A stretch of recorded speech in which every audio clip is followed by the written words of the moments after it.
Selamat datang di BK Medan Bincang Kolaborasi Kota Medan. Saya Kemal Lautari, host dari BK Medan, akan menyajikan sejumlah informasi menarik dari pemerintah Kota Medan terkait sejumlah program prioritas yang telah dan akan dilakukan oleh Wali Kota Medan Bobi Nasution. Wali Kota Medan Bobi Nasution telah mencanangkan pembangunan infrastruktur dan penataan kawasan heritage sebagai salah satu dari 5 program prioritas di Kota Medan. Untuk mencapai hal tersebut, sejumlah langkah dilakukan oleh OPD terkait agar program prioritas yang menjadi fokus Wali Kota Medan untuk membangun kota menjadi lebih baik dapat realisasi. Salah satu OPD yang berperan dalam melaksanakan program tersebut adalah Dinas Perumahan Kawasan Permukiman dan Penataan Ruang atau Dinas PKP2R. Di tahun ini sejumlah pembangunan infrastruktur telah dilakukan, mulai dari revitalisasi lapangan Merdeka, pembangunan rumah perlindungan sosial, penataan kesawan, hingga pembangunan rumah sakit tipe C di Labuhan, dan pembangunan fasilitas umum lainnya.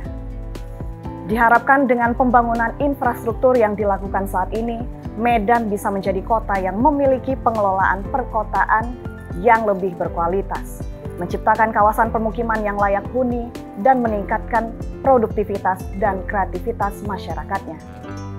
Untuk mengetahui lebih jelas lagi bagaimana langkah dan rencana yang akan dilakukan oleh Pemko Medan dalam melakukan pembangunan infrastruktur dan heritage di wilayah Kota Medan, telah hadir bersama kami Kepala Dinas PKP2R Kota Medan dan akademisi dari Universitas Sumatera Utara yang akan berbincang bersama kita dalam bincang kolaborasi bertajuk Membangun Medan, Membangun Peradaban. Sebagai pembuka bincang kolaborasi kita hari ini, kita akan berbincang terlebih dahulu dengan Kepala Dinas PKP2R Kota Medan, Bapak Endar Sutan Lubis. Salam kolaborasi, Pak. Salam kolaborasi. Apa kabarnya hari ini? Alhamdulillah. Alhamdulillah, baik. Baik, Pak Endar, boleh dijelaskan terlebih dahulu sebenarnya apa yang menjadi tugas dan fungsi Dinas PKP2R? Ya, terima kasih. Assalamualaikum warahmatullahi wabarakatuh. Selamat malam. Dalam menjalankan tugasnya, Dinas Perumahan Kawasan Permukiman dan Penataan Ruang memiliki tugas pokok dan fungsi, yaitu merumuskan, melaksanakan dan mengevaluasi kebijakan urusan pemerintahan di bidang perumahan kawasan permukiman dengan sub-urusan yaitu penataan ruang, gedung dan bangunan, serta tata ruang. Pertanahan, maaf. Dengan sub-urusannya itu pertanahan, gedung dan bangunan, serta tata ruang. Baik, Pak Endar, menyinggung soal infrastruktur, apa saja yang sudah dilakukan Dinas PKP2R sendiri, Pak? Untuk pembangunan infrastruktur tentunya semua kita kaitkan dengan visinya Pak Wali, yaitu terwujudnya Medan, masyarakat Medan yang berkah, maju dan kondusif. Dan dari visi ini ada beberapa misi yang berkaitan langsung dengan tupoksinya Dinas PKP2R, antara lain Medan membangun, ya, Medan beridentitas, Medan maju, dan juga Medan bersih. Untuk ini juga menyikapi program prioritas Pak Wali. Dari 5 program prioritas itu hampir semua sebenarnya terkait, ya. Penanganan kesehatan, kemudian pembangunan infrastruktur, juga penanganan banjir, dan juga tentang penataan heritage. Mana juga penataan heritage di sasarannya salah satunya adalah untuk meningkatkan atau menaikkan kelas daripada UMKM. Untuk ini ada beberapa yang sudah berjalan. Antara lain ada pembangunan rumah sakit tipe C, kemudian untuk Medan bersihnya itu pembangunan rumah perlindungan sosial sebenarnya namanya, lebih umum orang sebut panti. Karena menurut undang-undang pemerintah kabupaten kota tidak boleh mengurusi panti, itu adalah kewenangan kementerian dan pemerintah provinsi. Yang boleh diurusin oleh pemerintah kabupaten kota itu adalah rumah perlindungan sosial. Nanti rumah perlindungan sosial ini selain fungsinya untuk penanganan yang namanya PMKS, ya, penyandang masalah kesejahteraan sosial masyarakat, Juga nanti di sini akan kita buat menjadi salah satu panti rehab bagi korban narkoba. Dan alhamdulillah kita mendapat apresiasi terutama dari Kejagung. Pertama sekali pemerintah kabupaten kota yang membangun untuk panti rehab narkoba.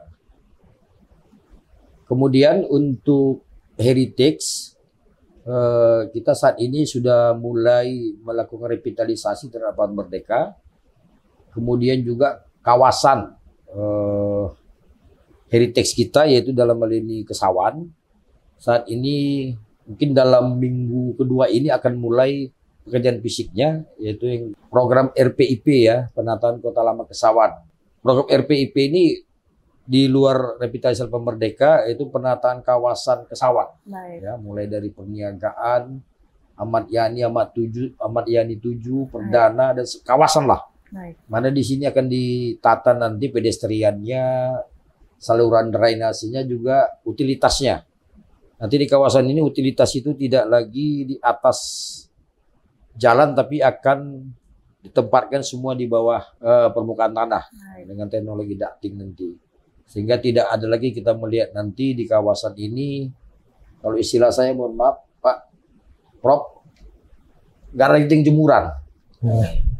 Jadi memang seyogianya konsep kawasan kota modern itu utilitas ini harus ditata memang sedemikian rupa sehingga tidak mengganggu estetika sebuah kota. Kemudian ke depan juga di samping kawasan heritage Kesawan juga ada penataan kawasan Kota Lama Labuhan. Ini juga nanti disinkronisasi atau diintegrasikan dengan destinasi wisata yang terintegrasi antara Kota Lama Labuhan, mulai dari Masjid Osmani, kemudian kawasan Kota Lama Labuhannya ke Danau Siombak dan Belawan. Di Belawan juga ada Kota Lama yang memang harus kita perhatikan begitu, tata dan kita pertahankan. Di samping itu juga di sarana prasarana olahraga juga menjadi prioritas Pak Wali. Kita ketahui sarana prasarana olahraga kita terutama menyangkut stadion ya mohon maaf sudah hampir ketinggalan dengan kota-kota lainnya, sehingga Pak Wali juga memprioritaskan revitalisasi Stadion Teladan dan juga revitalisasi kebun bunga. Jadi konsepnya nanti di samping dia bisa difungsikan sebagai fungsi utamanya sarana olahraga, juga nanti di sini bisa dikembangkan UMKM, karena nanti ada juga dibuat di gedung tenan-tenannya untuk diperuntukkan bagi UMKM. Gitu nanti kebun bunga. Sekali juga bisa tempat rekreasi bagi masyarakat Kota Medan, karena nanti landscape-nya, tamannya ditata sedemikian rupa sehingga masyarakat Medan ketika di hari libur bisa nyaman di sana untuk berekreasi, menghabiskan waktu bersama keluarga ya, keluarga. Baik. Pak Endar, untuk pagu anggaran sendiri berapa yang disiapkan oleh Dinas PKP 2R dan kemana saja dialokasikan, Pak? Ya, untuk tahun ini Dinas PKP 2R dialokasikan anggaran sebesar 659 miliar. Yang rinciannya untuk pembangunan fisik ya, baik itu tadi mengenai heritage seperti Lapangan Merdeka, rumah sakit, juga panti itu 321 miliar. Kemudian untuk mendukung pencapaian kuota ruang terbuka hijau dan juga untuk mendukung kegiatan penanganan banjir, ditampung juga di kita itu 177 miliar untuk pembebasan lahan. Yang peruntukannya antara lain untuk pembebasan seperti contoh normalisasi Sungai Bedera, itu pembebasannya kita yang bebaskan. Kemudian juga ada rencana pelebaran jalan Luku untuk menggalakkan atau untuk meningkatkan Medan Zoo ya. Nah, apalagi sama-sama kita mengetahui beberapa waktu yang lalu Pak Wali Kota ada komunikasi dengan Raffi Ahmad masalah itu untuk KSO kerja sama operasi untuk atau BOT itu mungkin mekanismenya nanti ke depan disusun lagi. Salah satu memang kalau kita lihat sekarang kenapa Medan Zoo itu kurang menjadi tujuan wisata bagi keluarga, karena infrastruktur mengarah ke sana itu pertama jalannya masih kecil. Kedua karena tempatnya mungkin terpencil begitu, orang jadi nggak tahu bahwa di situ ada Medan Zoo. Mungkin dengan dibuka nanti jalan, dilebarkan, ini mungkin promosinya sudah lebih baik, sehingga masyarakat Medan Zoo itu nanti menjadi salah satu tujuan masyarakat ketika berlibur dengan keluarga di hari-hari libur. Apalagi saya dengar juga nanti kerjasama yang itu Raffi Ahmad itu akan membangun kayak seperti waterbomb atau tempat permainan anak yang modern seperti itu. Sekaligus juga untuk meningkatkan daya tarik wisatawan kita ya Pak ya? Iya. Kemudian juga untuk dasar lainnya juga kita akan membebaskan lahan untuk kolam retensi. Nah, ini salah satu kajian sudah dilakukan oleh Dinas PU kajian teknis. Kolam retensi ini menjadi salah satu solusi untuk mengurangi debit air, sehingga pengendalian banjir itu bisa lebih cepat dapat solusinya. Karena ini juga merupakan program prioritas Pak Wali. Kemudian selebihnya itulah untuk gaji pegawai, untuk pendukung kinerja BKP 2 itu sendiri, itu pengadaan ATK dan lainnya. Jadi fisiknya 321, pembesalannya ada 177 M gitu. Baik Pak Endar, terima kasih untuk penjelasannya. Kita beralih sejenak ke narasumber selanjutnya. Hadir juga bersama kita akademisi dari Universitas Sumatera Utara, ada Profesor Badarudin Rangkuti. Salam kolaborasi Pak. Salam kolaborasi. Apa kabarnya? Alhamdulillah baik-baik saja. Baik. Pak Badar, boleh disampaikan bagaimana Anda melihat karakter masyarakat Kota Medan yang multikultural? Kalau kita bicara masyarakat Kota Medan, memang agak unik ini. Dan Kota Medan ini selalu dianalogikan dengan Indonesia Mini. Maka sering juga disebut Medan ini sebagai taman mininya Indonesia. Karena kalau kita lihat dari segi suku, di Medan semua mewakili. Ya, ada suku Bataknya, suku Jawanya, suku Melayunya, suku Karunya, suku Sundanya, itu ada di Kota Medan. Kemudian kalau kita lihat dari segi agama juga ada di Kota Medan. Ya. Dan yang menarik di Kota Medan memang tidak ada dominan culture-nya. Beda mungkin dengan di Aceh, Aceh sebagai dominan culture. Di Sumatera Barat ada Minang sebagai dominan culture. Jawa Barat ada Sunda sebagai dominan culture. Medan nggak ada. Ya, makanya bahasa juga kalau kita lihat nggak ada bahasa Melayu, bahasa Batak, bahasa Mandailing, bahasa Tionghoa misalnya itu nggak muncul. Ya, masing-masing mengembangkan sendiri-sendiri. Itu menarik.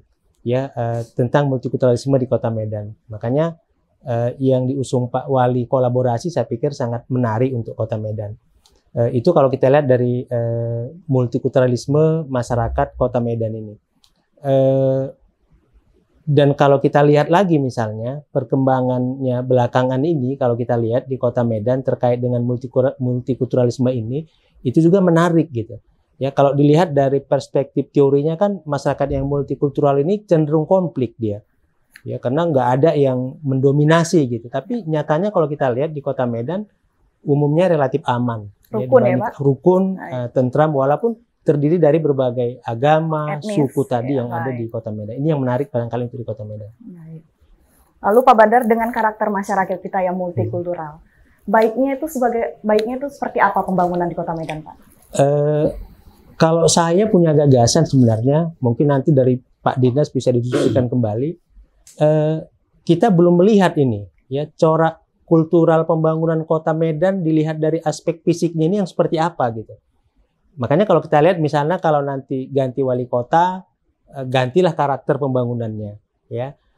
Ganti wali kota nanti ganti lagi. Saya pengen sebenarnya nanti mungkin Pak Kadi bisa diskusikan dengan teman-teman ya. Mungkin bisa diseimbarakan ini. Gimana sebenarnya model fisik bangunan multikultural yang cocok untuk Kota Medan, yang bisa mengakomodir semua kepentingan suku, terutama suku yang ada di Kota Medan. Karena kalau tidak nanti misalnya sama ketika Pak Wali misalnya meminta kepada ASN untuk menggunakan pakaian batik yang multi etnis misalnya. Tiba-tiba misalnya ada satu etnis yang menganggap atau sering disebut sebagai suku host di Kota Medan, wah ya nggak cocok lah Pak Wali, kami protes lah kan gitu misalnya. Nah, ini barangkali yang perlu didudukkan. Ya, seperti apa kira-kira yang bisa diterima oleh semua suku tadi?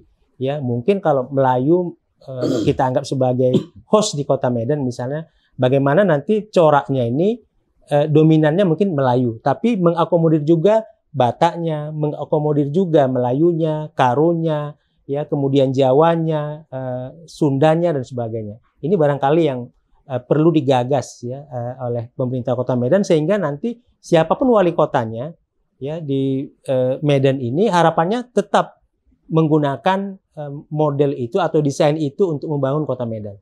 Nah, ini mungkin baru gagasan saja nih yang barangkali bisa diskusikan ke depan. Baik, Pak Badar, sebagai seorang akademisi, bagaimana Anda melihat pembangunan Kota Medan saat ini, Pak? Kalau kita melihat pembangunan yang ada di Kota Medan saat ini, sebenarnya kan merupakan kesinambungan ya dari pemerintahan yang sebelumnya gitu. Memang orang banyak mengkritisi Kota Medan ini sebagai kota ruko, ya bangunannya. Jadi kalau kita lihat di mana-mana selalu ada ruko. Ini juga mungkin barangkali perlu ditata sedemikian rupa ke depan ini sehingga memang pembangunan ruko itu betul-betul memiliki tempat-tempat yang tertentu saja. Jadi tidak semuanya misalnya dibangun dalam bentuk ruko. Ini barangkali perlu ada aturannya ya di Kota Medan, perlu ada perda sehingga ada kawasan-kawasan yang memang diperbolehkan tapi ada kawasan yang tidak, supaya image Medan kota ruko barangkali nggak menjadi berkelanjutan seterusnya. Karena dari segi keindahan barangkali kalau kota yang hanya ruko sepertinya agak kurang menarik juga gitu. Ini yang barangkali juga perlu diperhatikan ke depannya. Namun saya melihat secara umum progres pembangunan di Kota Medan cukup baik sebenarnya ya. Kalau kita lihat dari segi penataan dan sebagainya, walaupun mungkin di sana sini tetap ada hal yang kurang, itu barangkali wajar-wajar saja.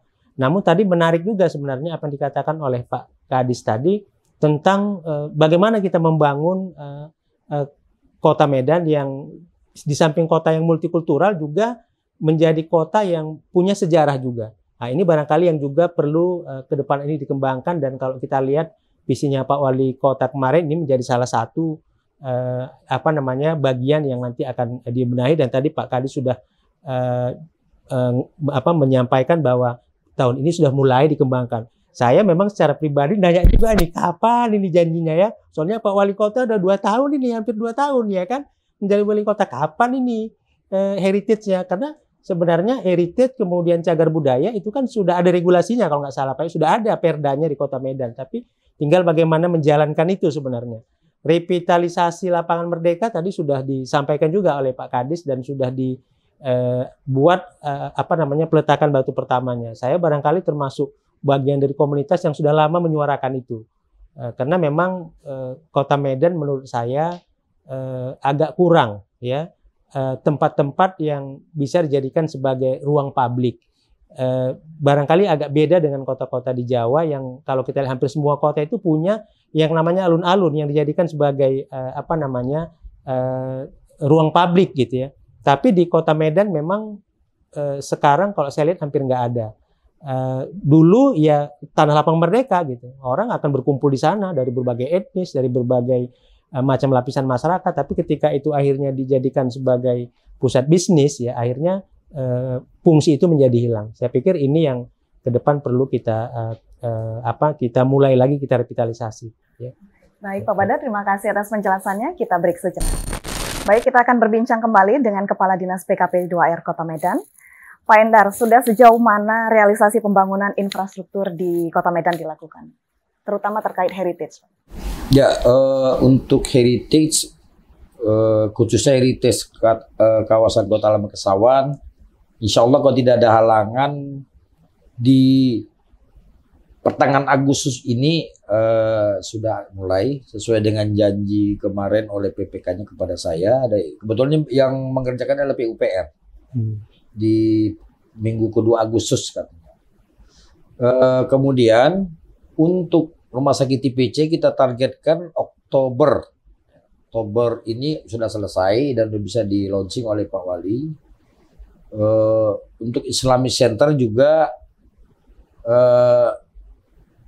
minggu depan ini tahap untuk tender, ya, lelang pengadaan barangnya, tetapi baru pada tahap pematangan lahan. Ya, kebetulan lahannya yang tersedia itu harus ditimbun dulu karena bekas kolam atau apa itu, rawa, sepertinya rawa itu. Fisiknya nanti akan kita bangun pada tahun 2023, tapi masjidnya dan infrastruktur menuju ke masjid tersebut dan konsep masjidnya juga kita buat masjid apung di atas danau. Jadi nanti dibuat danau buatan di lahan tersebut.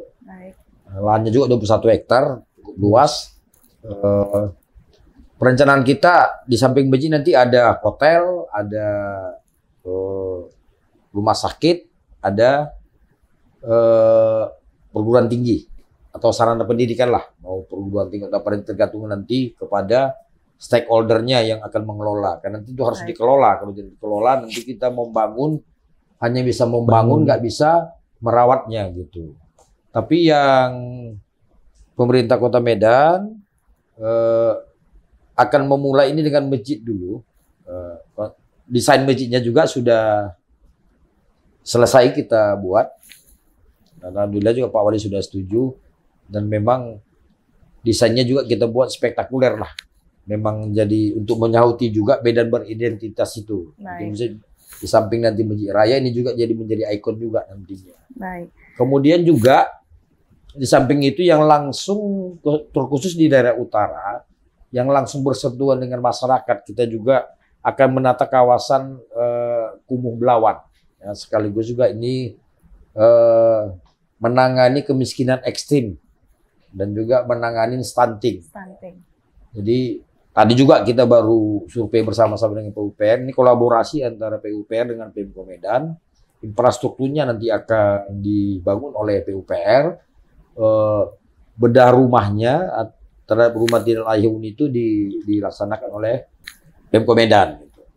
Dan juga alhamdulillah untuk penanganan banjir rob di Belawan juga sudah mendapat persetujuan dari PUPR akan membangun tanggul untuk menangani banjir rob yang selama ini dirasakan oleh masyarakat Belawan. Kemudian lapangan Merdeka ini juga sudah mulai bekerja. Dan memang lapangan revitalisasi Merdeka ini kita rencanakan memang butuh waktu 2 tahun baru bisa selesai. Mungkin perlu juga saya jelaskan konsep lapangan Merdeka juga menjawab dari Pak Rangkuti tadi. Ini memang kita kembalikan ke fungsi awal sebagai ruang terbuka publik. Ya. Tapi di atasnya itu juga akan kita sediakan bagi warga masyarakat untuk bisa tempat paling tidak itu bermain anak-anak. Ada di beberapa fasilitas yang kita bangun. Bangunan semua di atas lapangan Merdeka tidak ada lagi, termasuk pagarnya juga tidak ada. Bangunan-bangunan akan kita arahkan ke bawah, makanya bangunan basement. Ya. Nanti di basement itu supaya juga menjadi bisa tempat tujuan masyarakat untuk berekreasi. Ada nanti toko-toko juga dibuat, tenan, ya, juga bioskop nanti kita buat di situ di bawah basement. Kemudian untuk parkir. Nanti ke depannya kalau lapangan Merdeka sudah selesai, diharapkan nanti kawasan Kota Lama Kesawan tidak ada lagi parkir di atas jalan. Sehingga ini juga memperlancar arus lalu lintas. Gitu. Semua diharapkan harus parkir ke lapangan Merdeka seperti itu. Kemudian begitu juga panti rehab atau rumah perlindungan sosial. Target kita tahun ini selesai. Tahun ini selesai itu nanti di fungsinya untuk menangani korban narkoba, untuk menangani anak jalanan gitu, untuk apalagi namanya jompo, nanti akan kita tangani semua di sana. Nah, dan juga Disinilah kita kembangkan kreatif daripada anak jalanan nanti. Kayak di sana ada juga kita buat aula untuk bagi pembinaan anak jalanan. Ya. Misalnya nanti dilihat talentanya musik, seperti jalan banyak musik, dilatih dia bermusik. Baik. Nah, tentunya nanti kolaborasi lah. Dinas Pariwisata misalnya mengharuskan atau mewajibkan perusahaan-perusahaan entertain itu anak-anak yang sudah dilatih musik ini bisa di sana mengisi minimal seminggu 2 kali. Baik. Karena tuh kita latih juga dia nggak punya tempat Untuk menyalurkan bakat mereka. Menyalurkan dan supaya dia dapat pendapatan gitu. Baik. Sama saja dia ke jalan lagi. Sementara tujuan kita membina dia supaya dia jangan di jalan. Gitu. Apalagi dia anak-anak kan kewajiban pemerintah juga untuk melindungi anak-anak. Baik. Dan kedepannya itu juga kita akan membangun kolaborasi dengan USU UMKM Square. Kolaborasi UMKM Square itu di USU nanti. Ya bangunannya juga kita buat modern berarti beridentitas, Pak Rangkuti ya, beridentitas. Apa tujuannya? Selama ini kita bicara UMKM konotasinya pinggir jalan, jorok, ya, kemudian nggak representatif tempatnya. Nah, nanti di sana dikolaborasikan antara ini kan nanti umumnya kuliner atau fashion gitu ya. Dikolaborasikan misalnya setingkat KFC itu kita anggap udah modern dia kan. Jadi misalnya ada yang jual lontong di samping KFC itu kan akan mengikuti bagaimana mengelola bisnis itu bersih, juga pelayannya juga seperti harus harus ya baiklah gitu ya, baik dari segi pakaian tampilannya lebih baik. Tapi Pak Endar dalam melaksanakan pembangunan infrastruktur dan heritage ini selain dengan USU seperti yang Bapak sebutkan tadi, dengan pihak mana lagi PKP 2R membangun kolaborasi?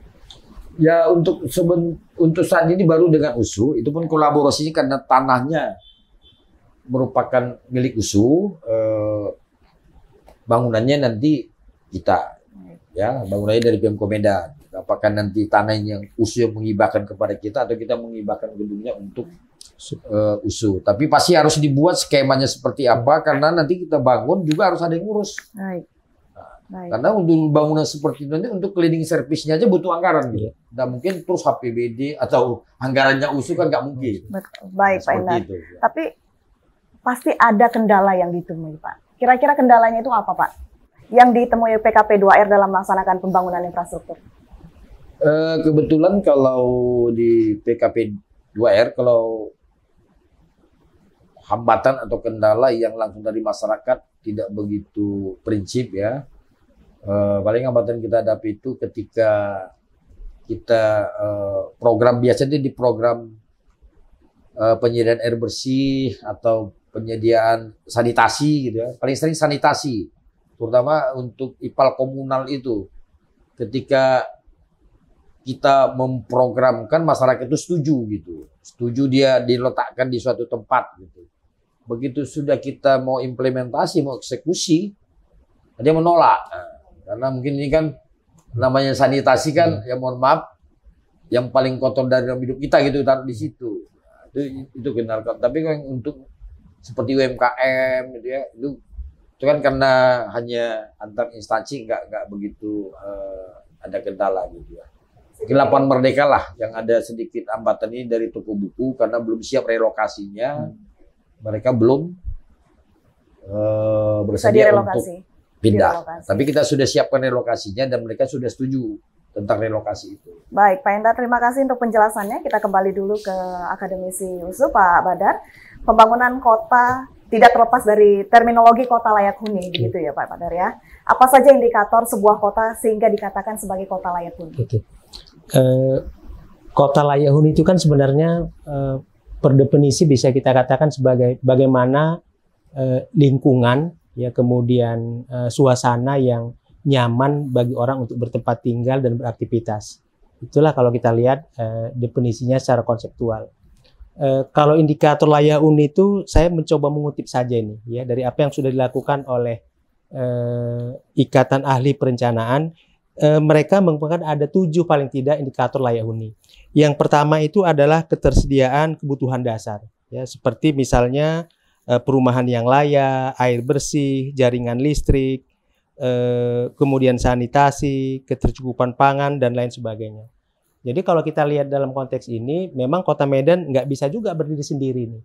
Ya, misalnya masalah air itu ada di provinsi, Pak, ya, penanganannya. Listrik ada PLN. Jadi memang kolaborasi menjadi sangat penting. Ya, kalau nanti Medan ingin menjadi kota yang layak huni. Kemudian ada indikator ketersediaan fasilitas umum dan fasilitas sosial. Apa itu misalnya? Transportasi umum, ya, kemudian taman, kemudian fasilitas kesehatan dan lainnya.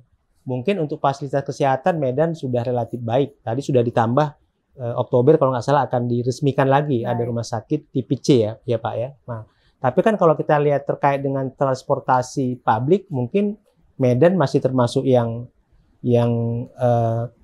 belum layak juga gitu ya. Sekarang sudah mulai ada. Yang kita lihat adalah transportasi daily trans ya.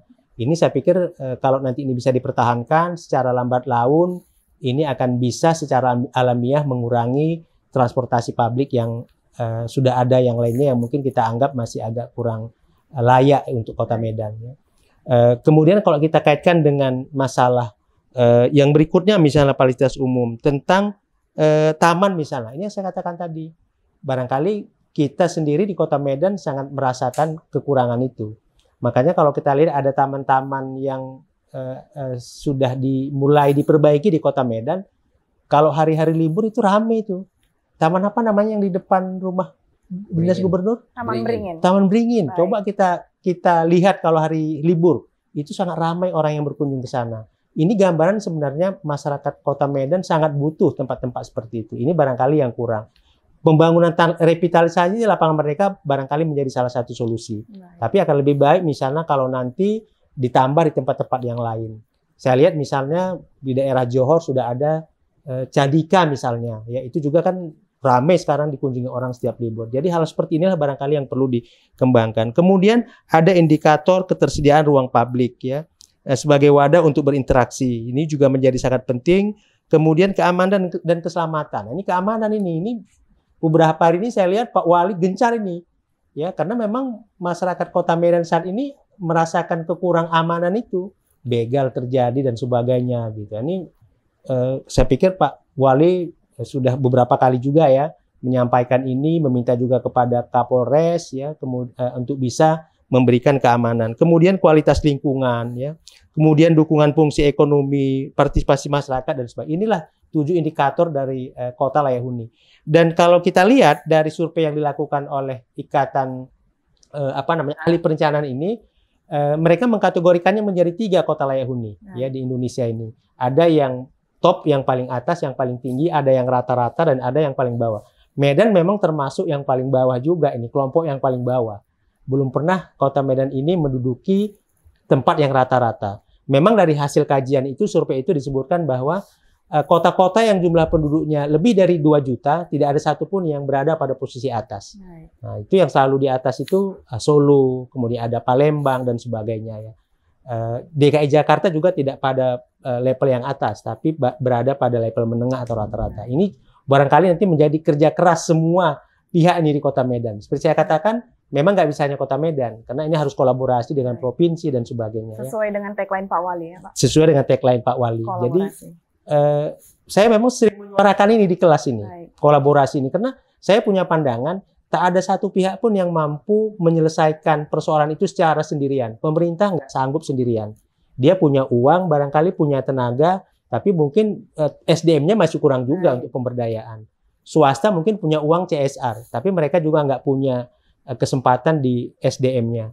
Perguruan tinggi juga mungkin punya SDM pemberdayaan, tapi nggak punya uang.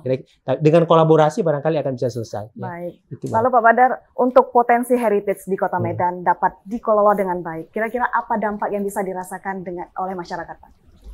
Saya melihat misalnya, kalau heritage nanti bisa kita kembangkan, bisa kita kelola dengan baik, ini menjadi salah satu ikon yang bisa dijual oleh Kota Medan sebagai bagian dari kegiatan pariwisata di Kota Medan. Karena Medan kan nggak punya wisata-wisata seperti di tempat yang lain ya. Jadi barangkali kalau nanti heritage ini bisa kita kembangkan, kemudian Pak Wali juga kemarin punya janji akan menjadikan Kota Medan sebagai the kitchen of Asia kalau tidak salah dan sudah pernah dilaunching. Saya pikir ini juga bisa menjadi ikon. Dampaknya secara ekonomi akan dirasakan oleh masyarakat ya. Itu barangkali yang dampak langsungnya, karena nanti akan akan terakomodir lah barangkali beberapa UMKM ya di sektor kuliner, kemudian di sektor cenderamata, fashion dan sebagainya. Ini barangkali akan sangat berdampak bagi ekonomi masyarakat. Di samping itu tentu kalau heritage ini bisa kita revitalisasi kembali, bisa kita kembangkan, ini juga punya nilai sosial dan historis ya. Sehingga nanti akan bisa dinikmati oleh anak cucu kita untuk selanjutnya. Di beberapa kota besar di luar juga kalau kita lihat heritage ini menjadi bagian yang dijadikan sebagai destinasi wisata ya. Mungkin corak tampilannya tidak kita rubah ya, tapi mungkin fungsi dalamnya yang bisa kita rubah. Itu yang saya lihat di banyak negara. Baik, lalu Pak Badar, sebaiknya apa yang dilakukan Pemko Medan dalam menata kawasan heritage? Tentu barangkali harus mencoba untuk untuk bisa berdiskusi sebenarnya dengan ahli-ahli sejarah khususnya ya yang ada di Kota Medan, sehingga ketika nanti heritage ini dikembangkan tidak melupakan nilai-nilai sejarah tadi ya. Misalnya cagar budaya itu kan punya beberapa kriteria misalnya, sehingga dia bisa kita sebut sebagai cagar budaya. Ini barangkali yang ke depan ini pembangunan ini harus tetap berkolaborasi, tetap bekerja sama, sehingga pengembangan ini bisa dilaksanakan dengan baik dan bisa mencapai sasaran yang diinginkan. Lagi-lagi memang kolaborasi menjadi penting ya, karena kalau tidak nanti nggak akan bisa berjalan dengan baik. Mungkin dengan pengusahanya, ya mungkin dengan UMKM-nya, mungkin dengan akademisinya, mungkin dengan masyarakat sipilnya gitu. Karena kalau nanti misalnya hanya satu pihak saja pasti juga akan timpang ya. Tapi kalau bersama-sama pasti saya pikir akan lebih cepat berhasil. Baik, lalu Pak, terakhir ini harapan dan apa yang menjadi keinginan besar Bapak sebagai warga Kota Medan? Tentu sebagai warga Kota Medan memang yang paling kita harapkan satu adalah kita menjadi kota layak huni. Karena bagaimanapun kita sangat pengen tinggal di Kota Medan ini merasa nyaman, ya kan, merasa senang gitu ya. Sehingga indikator-indikator layak huni tadi barangkali ini perlu digenjot progresnya, sehingga kita berharap Medan menjadi salah satu kota layak huni paling atas ya, termasuk pada kelompok atas dengan jumlah penduduk yang di atas 2 juta. Itu harapan saya. Baik, tapi kita optimis pembangunan Kota Medan ke depan bisa dapat lebih baik di bawah kepemimpinan Pak Bobi Nasution. Ya, tentu kita harus selalu optimis. Baik, terima kasih Pak Badar untuk penjelasannya. Kita break sejenak. Baik, kita kembali berbincang dengan Kepala Dinas PKP 2R Kota Medan, Pak Endar. Selain bicara tentang pembangunan, apakah ada inovasi-inovasi lain yang dilakukan oleh Dinas PKP 2R? Baik, terima kasih. Mungkin sebelumnya saya berkomentar dulu terhadap apa yang disampaikan Pak Ragudi tadi. Yang pertama tentang konotasi rumah ruko ya. Sebenarnya itu semua sudah diatur di dalam penataan ruang kota. Ada zona-zona yang memang tidak boleh ruko. Ada zona-zona yang memang ruko. Kenapa ada konotasi seperti kota ruko? Ini warisan. Ya. Nah, dan juga memang Medan ini mulai berkembang karena ruko itu contoh kawasan Petisah gitu kan, mulai Medan ini hidup gitu.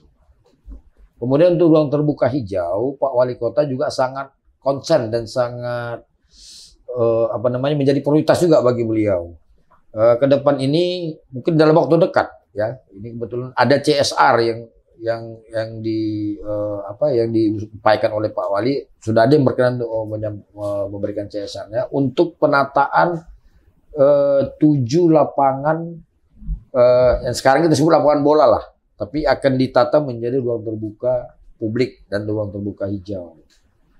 Kemudian juga lapangan Merdeka dan Sentolan ini supaya ada fungsi ruang terbuka publiknya juga, makanya direvitalisasi. Juga ada Stadion Teradan begitu, depannya itu menjadi ruang terbuka publik. Nah, jadi banyak nanti kalau mungkin di kota-kota di Jawa sana alun-alunnya satu, Medan ini mungkin alun-alunnya jadi banyak nanti, nggak hanya satu. Ya. Kemudian untuk inovasi juga perlu saya tambahkan. Pak Wali juga untuk kita kalau masuk Medan ini harusnya kan kesannya nyaman dan indah dulu memandang gitu. Nah, selama ini kan kita lihat kita masuk dari Brastagi, melihat batas kotanya ini Medan nggak ya gitu ya. Masuk pula dari Binjai, Medan nggak nih gitu. Kenapa? Medan ini seharusnya ini sudah metropolitan kan, bukan lagi metro, mungkin udah mega karena udah 2 juta lebih penduduknya. Nah untuk itu Pak Wali akan menata, sudah perintahkan kita menata batas-batas kota. Karena terbesar anggaran mungkin baru 3 titik yang akan kita benahi, yaitu Jalan Singamangaraja, batas Jalan Singamangaraja, batas Jaming Ginting dan Pinang Baris. Totally kita revitalisasi dengan tampilan yang baru. Nah, kalau mungkin saya bawa gambar dari sini, pasti yang keluar bahasa kita adalah wah, gitu. Jadi tidak hanya apa namanya bangunan tiang yang seperti Tugu saja, nanti ada lightingnya, landscape-nya, tamannya semua ditata baik. Sehingga nanti di batas kota kita nyaman duduk. Kemudian untuk inovasi, ya, ini menyangkut ke sekaligus juga ini penanganan kemiskinan ekstrim dan juga penanganan stunting. Seperti yang kita tahu, stunting itu berawal dari salah satu indikatornya adalah dia tinggal di rumah yang tidak sehat. Gitu. Jadi ada yang akan nanti kita bangun pemukiman, kawasan pemukiman yang nyaman tapi di atas air. Gitu. Itu nanti kita akan rencanakan di Belawan, khususnya nanti di Belawan Bahari. Nah, itu juga kemarin kita sampai dibawa Pak Wali studinya ke Tanjung Pinang. Sekaligus nanti juga supaya ini masyarakat pantai ini kan selalu dia kebiasaannya ada bangun sini terus nambah-nambah lama-lama bisa ke tengah laut dia. Jadi nanti konsepnya nanti kita buat jalan apung. Itulah batas dia boleh. Tapi bukan berarti kita sediakan itu dia enggak. Ini kan yang sudah ada bangunan-bangunan yang di atas air ini kita tata ulang. Jadi kita buat jalan stagger itu. Nanti di sinilah kita buat rumah-rumah dia yang lebih layak, sehingga rapi. Bahkan nanti ada taman di tengah laut kita buat. Ya, tentu taman di atas air itu.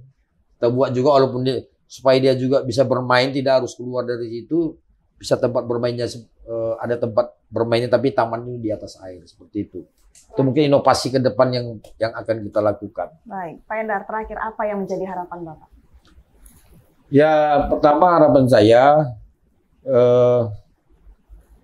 kita sama-sama tahu semua program-program Pak Wali, apalagi kita kaitkan dengan visinya Pak Wali itu menunjukkan masyarakat Medan yang berkah, maju dan kondusif. Tentunya semua yang sudah dicanangkan Pak Wali dan diprioritaskan Pak Wali semuanya adalah untuk masyarakat, ya, terkhusus masyarakat Medan.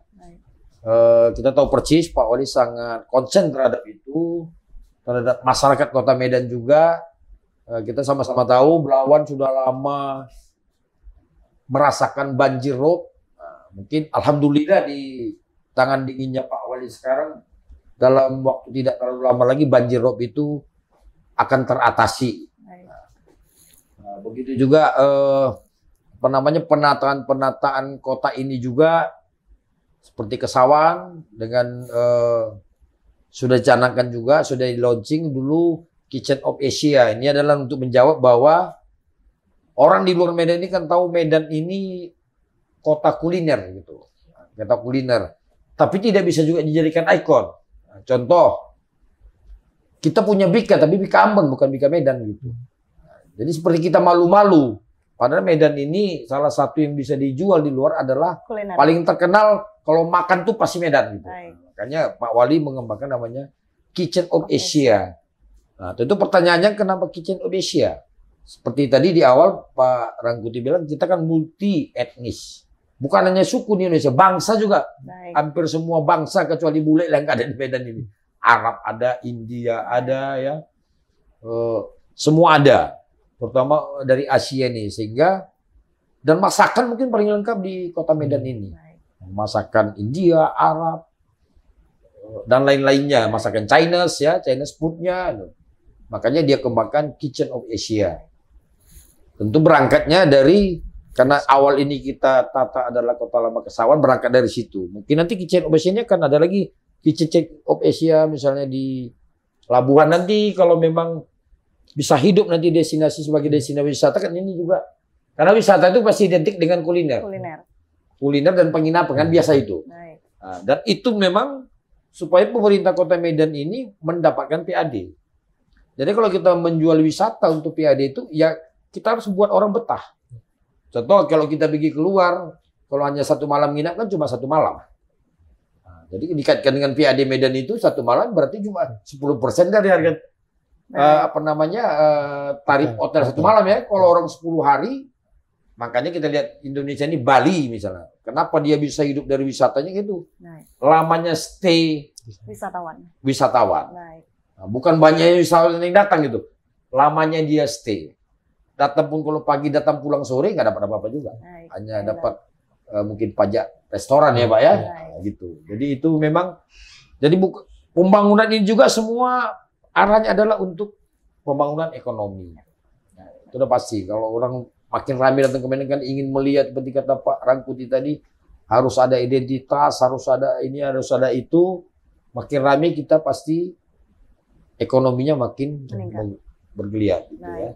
Terima kasih Pak Endar, terima kasih untuk penjelasannya. Yang jelas kita berharap seluruh program prioritas Pak Wali bisa terwujud, terutama infrastruktur. Insya Allah. Baik, terima kasih kepada Pak Endar selaku Kepala Dinas PKP 2R Kota Medan dan juga Pak Badar, akademisi dari Universitas Sumatera Utara yang telah bergabung bersama kami dalam bincang kolaborasi kita kali ini. Demikian bincang kolaborasi kita hari ini, kita akan bertemu dalam lain kesempatan. Kami ucapkan terima kasih, salam kolaborasi dan sampai jumpa.